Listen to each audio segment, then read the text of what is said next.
Assalomu alaykum aziz kuzatuvchilarim, kanalimga xush kelibsizlar. Bugun sizlar bilan judayam kam narsadan ajoyib mazali shirinlik tayyorlashni o'rganamiz. Bismillahirrohmanirrohim deb ishimizni boshlaymiz. Birinchi bo'lib idishimizga 3 ta dona tuxum chaqib olamiz. 180 gram shakar, ozginagina tuz, 150 gram o'simlik yog'i solib hammasini bir xil bo'lguncha vinchikda yaxshilab aralashtirib tashlashimiz kerak. Endi bu suv massamizga 6 gram razlohitel qo'shamiz. Bitta choy qoshiq solsanglar yetadi. Yana bir bor yaxshilab vinchikda aralashtirib tashlaymiz. Juda ham oson, tez tayyor bo'ladi. Eng muhimi rosa mazali bo'lib chiqadi. Tayyor bo'lgan suv massamizga 450 gram unimizni solib qo'limiz bilan yaxshilab mushlab xamir qorib olishimiz kerak. Qo'lga yopishmaydigan juda ham yumshoq, mayin xamir bo'ladi.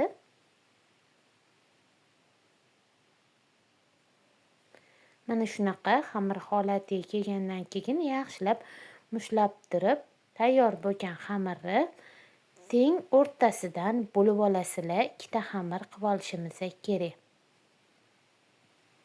Bittasini chetga olib turib, ikkinchisiga yana ozgina un sepib turib, mushlab xamirga yaxshilab ishlov beramiz. Mayin xamir holatiga keltirib olishimiz kerak. Qo'lga yopishmaydigan yumshoq xamir bo'lishi kerak. Mana xamirimiz tayyor bo'ldi. Shunaqa ko'rinishda chiqishi kerak. Endi xamirimizni selofan paketga kiyg'izib, solib tindirishga olib qo'yamiz. Ikkinchi xamirimizni ham solib turib, endi bu xamirga 30 gram kakao qo'shib, kakaoni yaxshilab xamirga singdirib olishimiz kerak. Mushlab xamirga singdirib olinglar.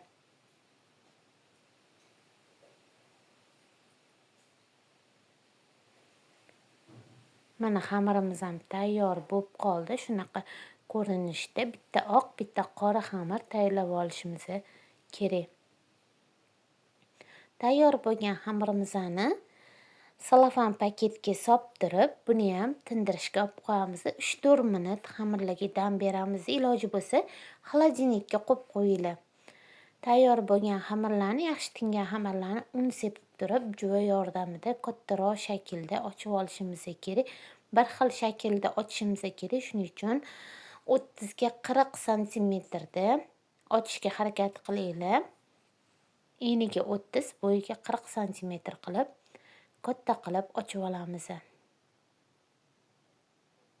Mana shunaqa ko'rinishda ochib tayyorlab olamiz xamirimizni. Bitta o'lchab ko'rasizlar, santimetr yoki kattaroq lineykalar bo'lsa, shu yordamida o'lchab olinglar. 30 ga 40 santimetr qilib ochib olishimiz kerak xamirlarni bitta list kengligida. Lineyka bilan o'lchab turib, shu xamirni 3 ga bo'lib olamiz. 3 ta xamir qilib kesib olishimiz kerak. Shuning uchun iloji boricha lineyka bilan o'lchab turib kesib olinglar.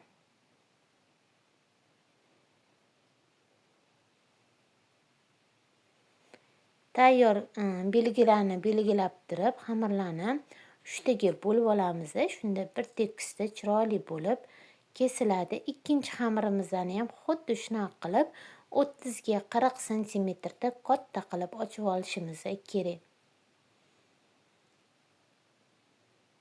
Ozgina unlab turib ochsanglar, chiroyli bo'lib ochiladi.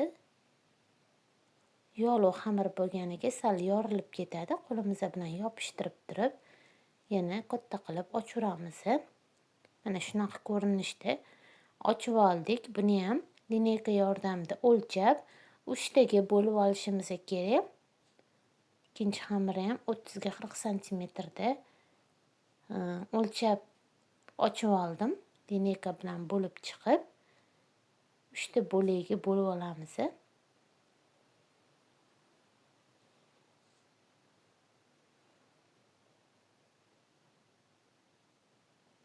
Kesib chiqib 3 ta bo'lakga ajratib olishimiz kerak.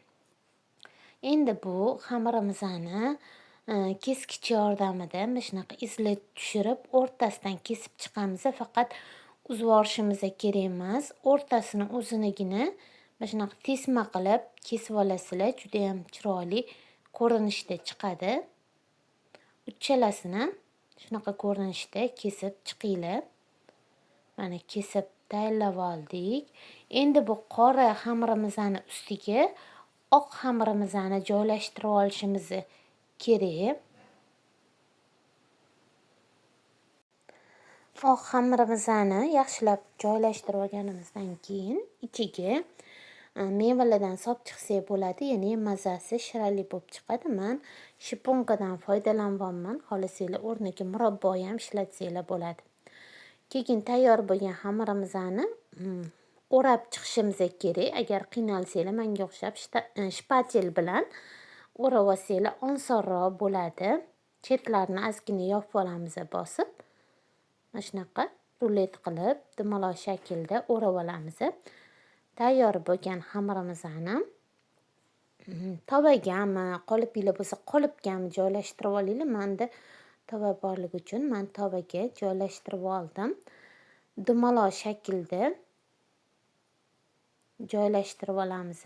Faqat zich qilib joylashtirmaymiz. Ozgina orasi ochuvroq bo'lishi kerak, chunki baribir pishgandan keyin xamirlarimiz ko'tariladi. Shuning uchun sal orasini ochuvroq qilib tayyorlab olinglar. Ikkinchi xamirimizni ham qora xamirimizni ustiga joylashtirib olamiz. Cheti sal kattaroq bo'lgani uchun kesib turib, ochuv joylariga joylashtirib oldim. Ichiga tayyorlab qo'ygan shiponkalarimizni joylashtirib, shpatel yordamida dumaloq shaklda o'rab chiqamiz.